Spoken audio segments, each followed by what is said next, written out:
ready with me while I tell the story of how I fired my midwives at 12 weeks pregnant. So this story starts back in November of 21. I found out I was pregnant with my third baby, and we had moved just a few months prior, so I needed to find new midwives in my area. So I decided to call up my local clinic, and I was scheduled with the midwives. So I scheduled my first appointment for the middle of December. So I would have been 8 weeks pregnant.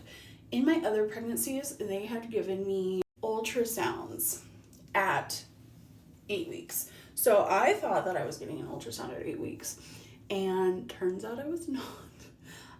But before I get to that, I started having pain in my right quadrant, kind of like gallbladder pain, but it's important to know that in February of that year, I got my gallbladder taken out. So there was no reason for me to have gallbladder pain with no gallbladder. And I was pregnant.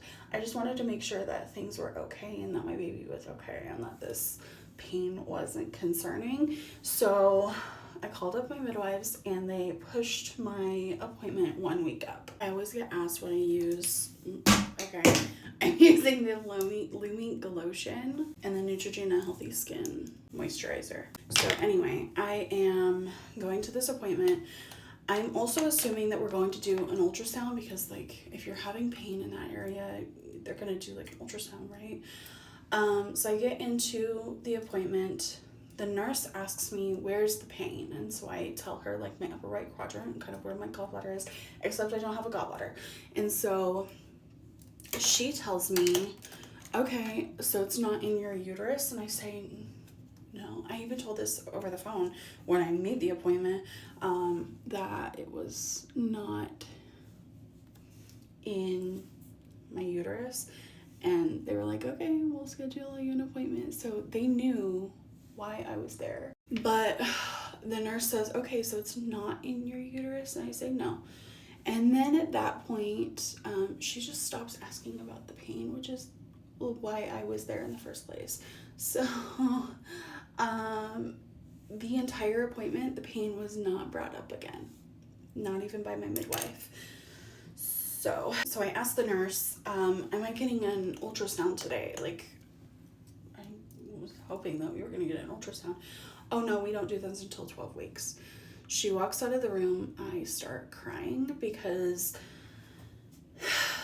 I had anxiety attacks nearly every single day, because I was afraid that the baby was not in the right spot, that I would lose the baby, all those kind of things. And so, like, leading up to your first appointment, there can be a lot of anxiety, especially if you've had a loss in the past, which I have.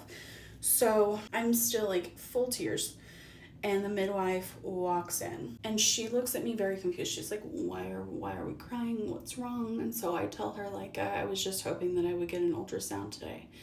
And she was like, oh yeah, we don't do this until 12 weeks. Mind you, this hospital, or this clinic, is attached to a hospital, the biggest hospital in the area.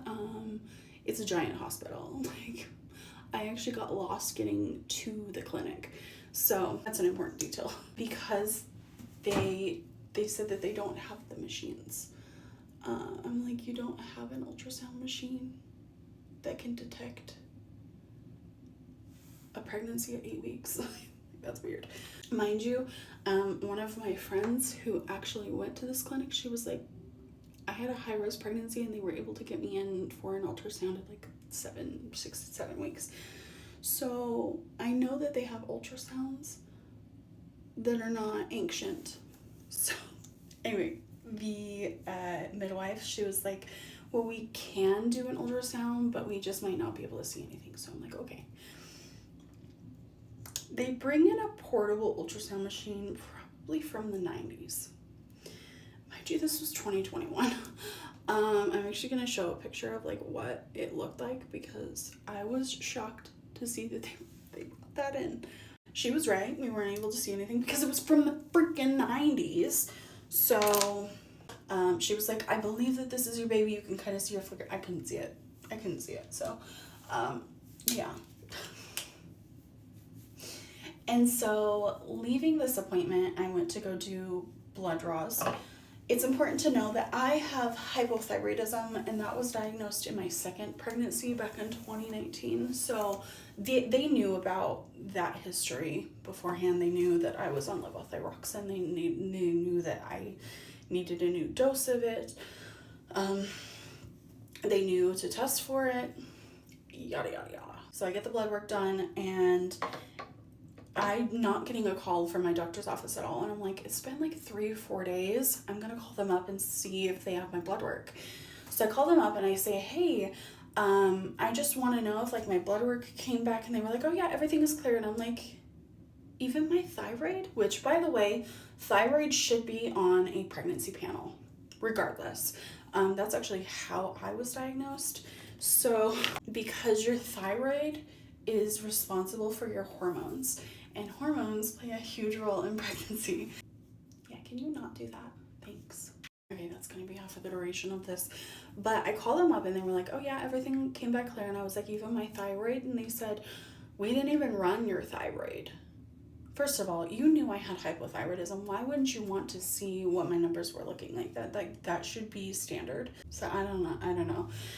So I then went in to get my blood drawn again to check for thyroid. A few days goes by. They were like, you'll get the results within a day. I was like, okay. So 2 days goes by and I'm like, I didn't get a call yesterday, so I'm going to call them up. It was Friday at this point. And they were like, oh, I'm so sorry. Our person is gone for the day. You're not going to be able to get your results until Monday. I was like, okay. Monday comes by. No call. Tuesday, I eventually call up and say, hey, I need my results. And they were like, oh, yeah, we got those in, and it was like 14 point something. I have never been 14 point something, mind you. I had hypothyroidism since 2019, and I've never been above a 4. So I don't know where that number came from. I don't know, but I didn't trust it. But they were able to re-prescribe me medication for it. So I was able to go to the pharmacy and get my medication, at least because I was out of medication during this whole time, mind you. After that first appointment, I went home and cried. I cried and I called up my old doctor's office an hour away and I said, hey, do you guys have any openings for appointments? And they said, we don't have any openings until the beginning of January. And so I was like, okay. So I made an appointment for January, but I was trying to see if I could get in earlier to get an ultrasound. The person that was at the current doctor's office, the terrible one, was like, hey, you can just like go to one of those outside ultrasound places, like those third-party ultrasound places, and get an ultrasound. And I was like, actually, that's a really good idea. There was one very close to my house, and I was like, let's go to that one. So at 8 weeks, 5 days, I went to an outside ultrasound place and was able to get an ultrasound, and we were able to see a little baby and a little flicker, and like, it gave me so much peace that I stopped having daily anxiety attacks. I'm so sorry that this video is so long. I like to ramble. I actually got up a call and they were like, hey, are you gonna come to your appointment? And I said, oh no, I actually fire you guys. So that's the story of how I fired my midwives at 12 weeks pregnant. This is your reminder that it's okay to fire your provider. It was the best decision I ever made.